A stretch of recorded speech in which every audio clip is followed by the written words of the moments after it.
Hi, friends, and welcome to Uli Green, a certified forest bathing practitioner from the European Institute of Forest Therapy. She has facilitated and collaborated with other guides to conduct forest walks and nature based workshops for more than 800 people across the world. She has been conducting leadership workshops for corporates for more than 2 decades now. An art therapy practitioner and a life coach for various corporate leaders across the world, and also known as the Tree Communicator, Vaishnavi Viswanathan is our guest for the day. She combines her knowledge from psychology, philosophy, nature, ancient wisdom, and art therapy to provide a space for others to go deep within to discover themselves and also connect with nature. Today, she'll talk to us about why corporates should be encouraging their employees to connect with nature and how it will be beneficial for both employees and the employer. Welcome, Vaishnavi, to Uli Green. Thanks a lot, Abby. Pleasure to be here. Okay, now, why do you think corporates should encourage their employees to connect with the nature? I mean, how is it beneficial for them? Oh, I could probably talk on this for a day. Okay. so, uh, so I think at the moment you can all see the fact that with the pandemic, everyone was inside the house, right? And the need for connection with people is so high. Just that when we go to office, the connection ends up being very transactional. It's more like, oh, you are a finance person, you are an IT person. We interact mostly from the space of what work we're doing. But when they come into nature, they start seeing people as a human being. They start removing their masks, and they see each other for who they are. So I've taken so many companies for walks, and they say that, oh, I could never imagine that you are actually this way, because they see a different side of people. So I think one of the main biggest thing is to really have a human connect with each other. The employees having a connect beyond the titles that they have in organizations and in teams. So that's one of the biggest things. And I think companies now also are looking at mental well-being as an important aspect. Post-pandemic, that has taken a center stage, saying that we can no longer ignore that. And that's the reason forest therapy right now is doing really well in the world, because nature is there are very few people who will hate nature. The most people would go on a vacation to a space which is mostly a nature space. They feel rejuvenated after that. And that's one of the reasons why people who come out for nature walks feel much more in touch with themselves. And automatically, the walks that we do, which are based on forest bathing, forest therapy, which work with the senses, a sense of touch, smell, all of that, it impacts us at a psychological level also. So apart from a physiological level, which is, our nervous system gets regulated at a physical level, immune system gets a boost, and all of that happens in nature. But psychologically also, people have felt, there is research has shown also that there is a reduction in depression. Things like anger reduces, we feel much more calmer.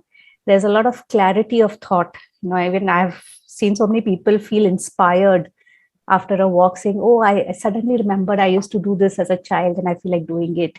Leaders have felt being able to make better decisions. At the same time, there's a sense of belonging. There's a sense of oneness that they feel with nature. So automatically the mental well-being, physical well-being, all of that gets really positively impacted.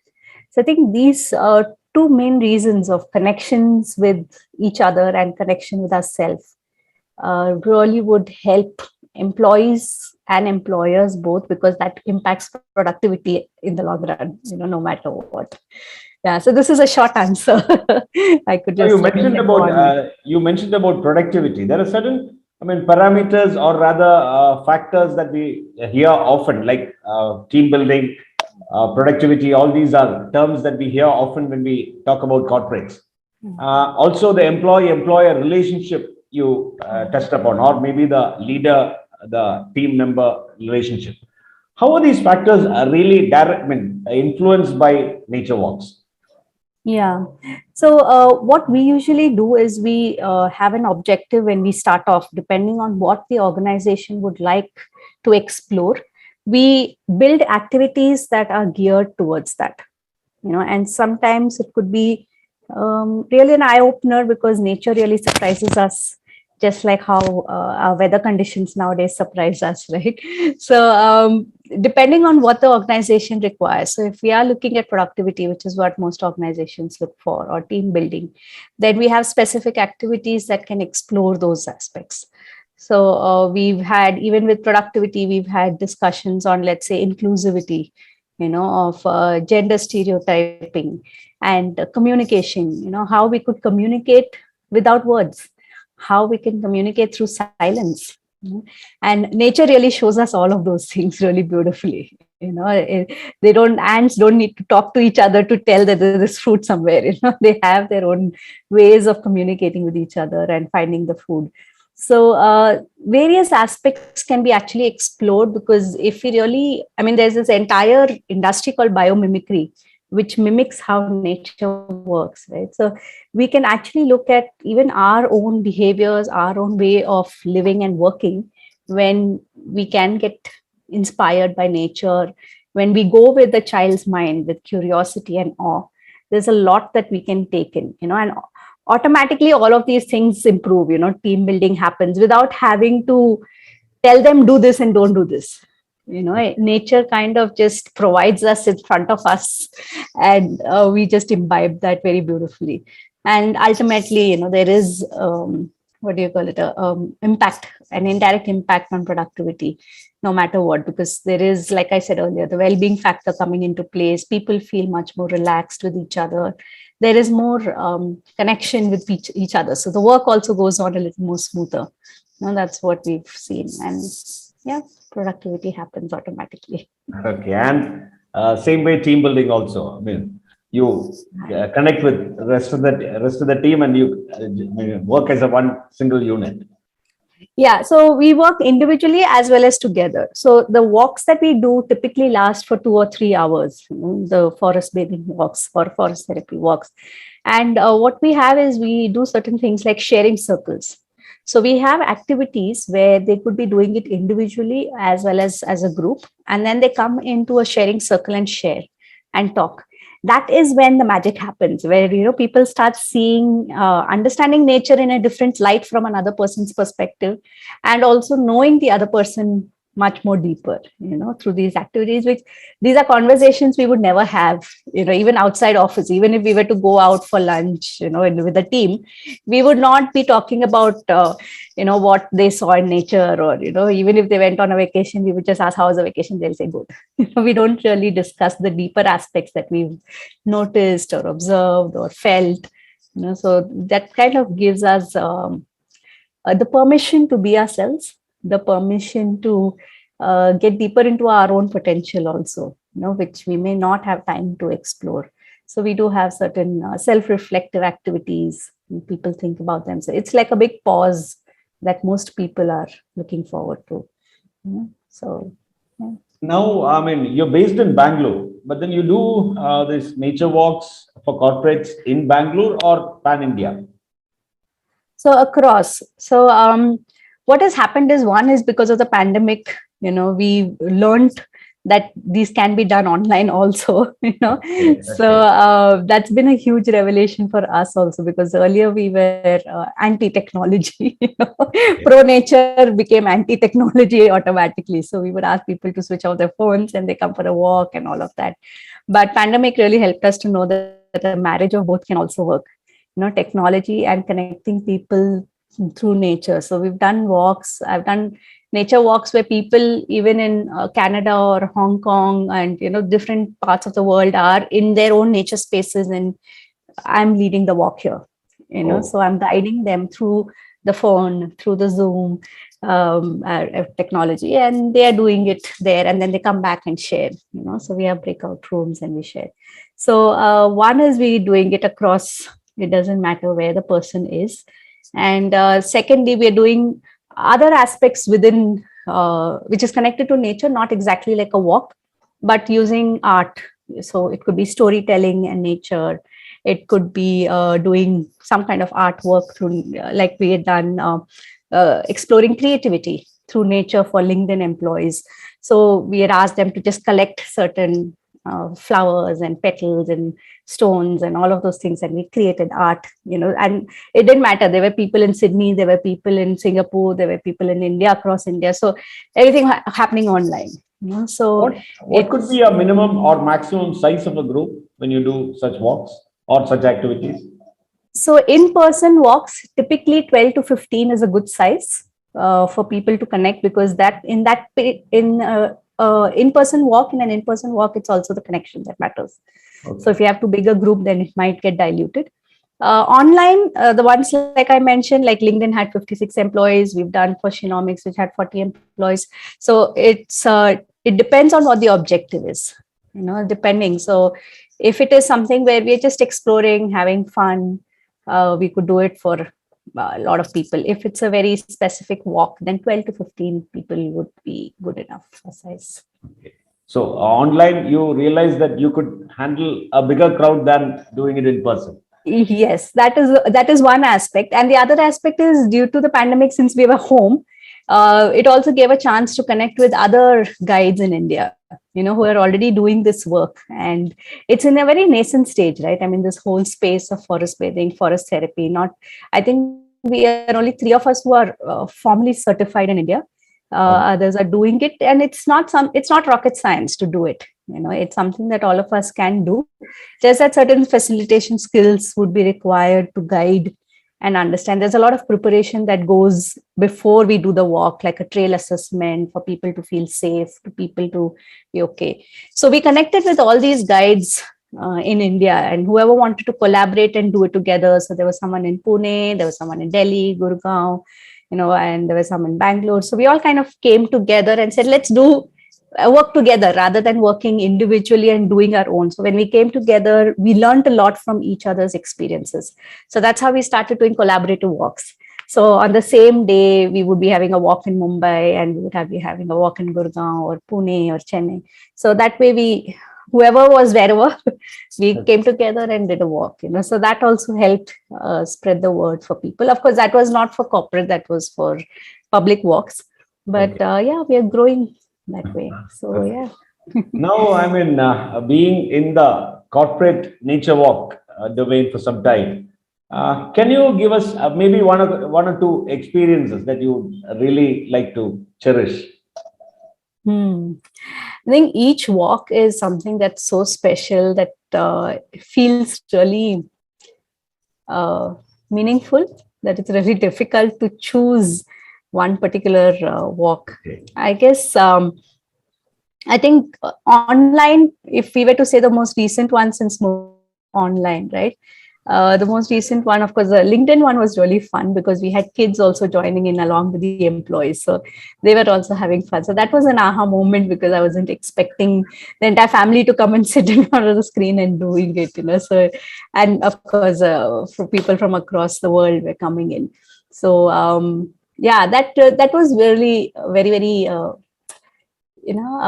something that really touched my heart, because it gave me that access, saying that, hey, we can do this also, we can do family walks, we can do sessions with all of them coming together, and not just adults separate, kids separate, and all of that. So that is one. The other one that really touched my heart was when we were doing this for some leaders in a manufacturing company, and the CEO came up to me after the walk saying that, he was facing a huge problem and he was not getting the solution to it. And after the walk, he was, that problem just became really shrunk to a small size, and he got the solution. And he said it was just so simple, and I was breaking my head for 2 weeks about it. And suddenly he just got that aha moment during the walk, and he just felt so much at ease and a sense of lightness when it came to that problem. Otherwise, it was like he was really fighting it. So it really helped me to realize that, people, and that was not on the agenda, people can really receive what they need to receive at that moment. That's why we say the forest or nature is a therapist.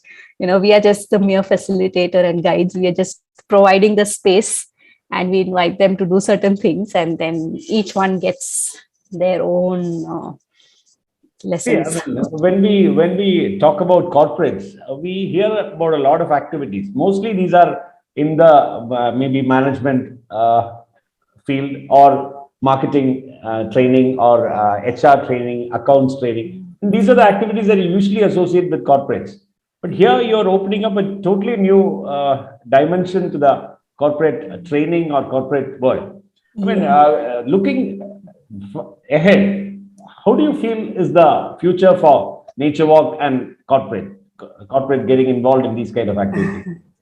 Oh, I think it's immense. I mean, the potential and the opportunities. I mean, now itself, the moment lockdown phases have come down, we've been flooded with inquiries from whole lot of corporates. It's, I think, everyone is raring to just step out and do something different as far as employee engagement is concerned. People really want to do something that's different, that doesn't involve too many theories and models and to do's and not to do's, where people can just be, just allow themselves to explore themselves in a very safe space. And nature is like mother's lap, right? You can just feel really safe to be who you are. So I think the opportunities is immense. In fact, I wish we had more guides in India, because the flood of inquiries has increased so much the past 2 months that it's difficult to keep up with everyone. So I think there is a lot that can be done beyond just a walk for 2 hours, 3 hours. It really goes very deep, right? So it can be an entire wellness program. It can be a part of a wellness program that can be long term, because just one walk is like just having one good meal a day doesn't make you healthy, right? You have to keep continuing to do that over a period of time. So I think now corporates are really opening up to the idea, saying that, okay, yes, we have to go beyond what we are used to as far as well-being is concerned. So yes, we know yoga is good. We've been providing yoga sessions for our employees. We've been providing counseling sessions, therapy sessions, and all of that. But now people are really opening up to saying that, yeah, I think outdoor is something that people need, and it's not just something just for fun. It's meaningful also.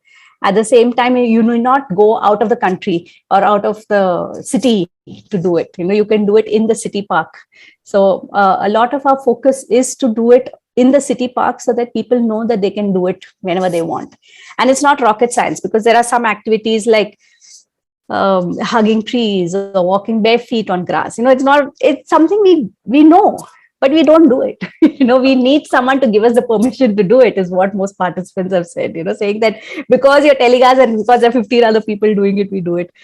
So it really helps, these corporate leaders, corporate employees to just loosen up. Like when we're doing one for Capgemini, we asked them to just roll on the grass. So first they were taken aback, like what, why would we do that? But then once they started rolling, they were laughing, and, they were like kids, having a lot of fun. And, there are sometimes people, like once we're done for IBM, and, they all were very grumpy that they had to come at 7 a.m. to a city forest in Bangalore. And after the session, they were like, it was so good, because their shift timings are such that most don't even see the sun. And they were cribbing about it in the beginning, but after the walk, they said, oh my God, we need to do this more. We enjoyed just being out, being able to see the sun and being with people. Like you said, training programs typically would be from 9 to 5 in a closed room. Correct. Most often, but here it is just for 2 hours from 7 to 9 in the morning, rest of the day they're free. So it really helps them to calm down, enjoy, feel at ease, and plus connect with each other. So those people with IBM, we did a team building thing, and they were like, we now know each other in a very different light and in a very fun way. It wasn't forced. It didn't feel forced. So it was really nice. Now, you mentioned about there's a shortage of practitioners of nature walk. See, I mean, what is this certification? Just brief about what the certification is all about. Who is giving the certification? Who all are giving? Sure. So, like I said, this is a very this so-called, if I were to use the word industry, though it doesn't fit in as a right word, but it's a very nascent stages right now. So everyone is just discovering it. though it started in around 1980s in Japan. But still, it has taken so much time for the research to come into place, where research has shown that this is the best way to do it. This is the best way to immerse yourself into nature to receive its healing properties, physiologically, physically, mentally, emotionally, spiritually, all of it. So these certifications are given. Now there are a lot of institutes that have cropped up across in the Western world mostly, which is doing these certifications. What these certifications do is it gives us a structure. It gives a framework to work with, which is based on research. So what can we do in these 2 hours? How to go about it such that it doesn't start abruptly. There is a process to it. There is a method to the madness. So it may feel like you're just walking in the park literally, but there is a lot of preparation, like I said, that goes before we actually do the walk. So the certifications help us to know what we need to prepare on, how to prepare, why do we need to prepare it also, what does research actually tell us, what are these chemicals that help us boost our immune system that are released in nature or in water, why do we feel refreshed after a bath, why do we feel good about sitting next to a lake. So these certifications give us answers to those, which we may not be aware of. It just basically makes it more structured. And what is the duration of this course or the certification procedure? So it depends. I mean, it depends from institute to institute, because there is no one governing body that is holding everyone accountable. So everyone is just starting their own course, doing their own. All these have a common thread based on which it is done. All these courses. Not really. All of them are doing what they, whichever research they want to pick up from. Okay. So research is a lot. So there are some which is focused towards children and well-being. There are some which is focused toward adolescents. Some which is generic for anyone. So there is, of course, the commonality is to tap into the healing powers of nature. That is common across for all the certification programs. But what is taught in each of it is very different. So each one will have their own frameworks, which they would like to believe is the best. And that's how it would go. But I think all the certifications would come from experience to some extent. It could be an experience of just a few years, maximum a decade, maybe. But yeah, most of them are very recent, less than 5 years old. No, I mean, lastly, I mean, if there is one message that you want to convey to your viewers, what could that be? I mean, in terms of connecting with nature on a corporate level, how that can be beneficial. If there is a message that you want to convey, what could be that?